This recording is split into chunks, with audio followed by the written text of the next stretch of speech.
है 12 अगस्त और ये हमारा चार्ट है। तो 10 और 11 की मैंने वीडियो नहीं बताई थी, लेकिन शॉर्ट में बता दूं तो आपने देखा होगा कि 2 दिन कोई भी मोमेंटम नहीं था। सो 10 तारीख को हमारा तकरीबन 15-20 पॉइंट का सेल हुआ था एंड 11 तारीख को हमारा 20-22 पॉइंट का प्रॉफिट हुआ था, कोई मोमेंटम ही नहीं था। ठीक है, सो आज आप देख सकते हो कि जो ग्रीन लाइन OPP ये पुट का चार्ट है, ये कॉल का चार्ट है और हम लोग देख रहे हैं ऑप्शन पल्स इंडिकेटर बाय ज़्यादा ओके। सो जब भी ये ग्रीन लाइन के ऊपर ब्रेकआउट दे रहा है तो हम लोग एंटर करते हैं।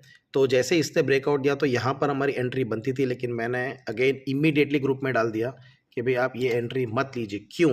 एंट्री गलत थी नहीं, इंडिकेटर गलत था नहीं, पुट था हाँ, और पुट हुआ यस, लेकिन नॉट एंटरिंग पुट इमीडिएटली डाल दिया क्योंकि SL 20 पॉइंट्स का था। हम लोग SL लेते हैं 5-7 या मैक्सिमम 10 पॉइंट का ऑप्शन में और टारगेट 40-50 पॉइंट्स का हम लोग रखते हैं। ठीक है, सो 2-3 दिन से तो जा ही नहीं रहा था, 20-25 पॉइंट पे हम लोग एग्जिट करे थे, लेकिन यस आज क्लियर दिख रहा था। सो मैंने बोल दिया मत जाइए, क्यों? क्योंकि SL बड़ा है। ठीक है, फिर किसी ने पूछा कि हम पुल बैक पे ले सकते हैं, मतलब वेट कीजिए। ठीक है, और उसके बाद जैसे आपको पता है कि इंडिकेटर का अगर ये ग्रीन लाइन से नीचे चला यानी कॉल तो बाय करना ही नहीं है।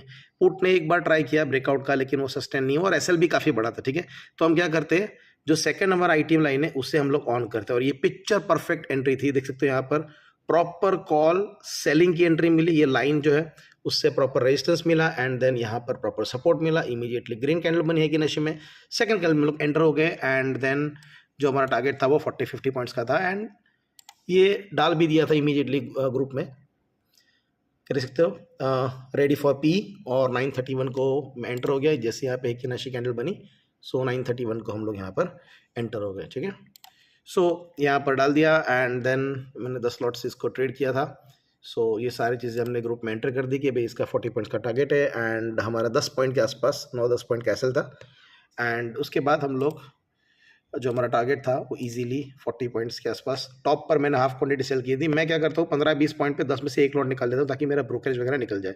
आधे यहाँ पर सेल कर दिया क्योंकि रोज़ यही करता है, पुट की एंट्री होती है टॉप पर निकल जाता है। तो आज भी मैंने वही किया कि चलो रिस्क नहीं लेना, यहाँ पे 30 पॉइंट पर हम लोग एग्जिट कर लेते एंड देन फिर 40 पॉइंट्स, उसके बाद एक जो लॉट बचा था वो 50 पे मैंने यहाँ पे सेल किया। देख सकते हैं यहाँ पर ये है आज के ट्रेड्स।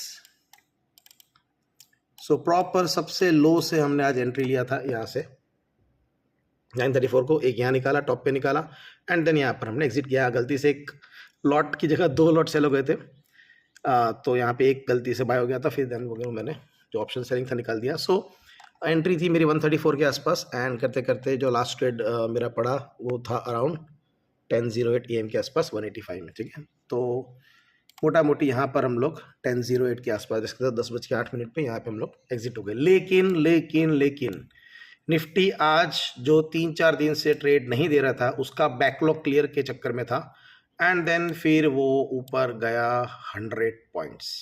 हालांकि जिस हिसाब से मार्केट मूव कर रहा है तो कोई भी कैप्चर नहीं करेगा और वैसे भी हम लोग रिस्क रिवॉर्ड रेशियो 1:3 या 1:4 रखते हैं। 10 पॉइंट का SL था और नेट हमने 30-40-50 पॉइंट के आसपास टारगेट कैप्चर किया। सो इनफ है, पूरा तो कोई नहीं ले सकता, लेकिन यस हमारे इंडिकेटर ने ये जो पुट है उसके लोएस्ट से, आज जो पुट है उसका जो सबसे लो है वहाँ से हमें एंट्री दिया एंड फिर हमने उस ट्रेड को कैप्चर किया। और ऑप्शन पल्स इंडिकेटर की जो ग्रीन लाइन है उससे नीचे कॉल, यानी कॉल तो आज नीचे जाएगा, उसको तो बिल्कुल भी बाय नहीं करना है।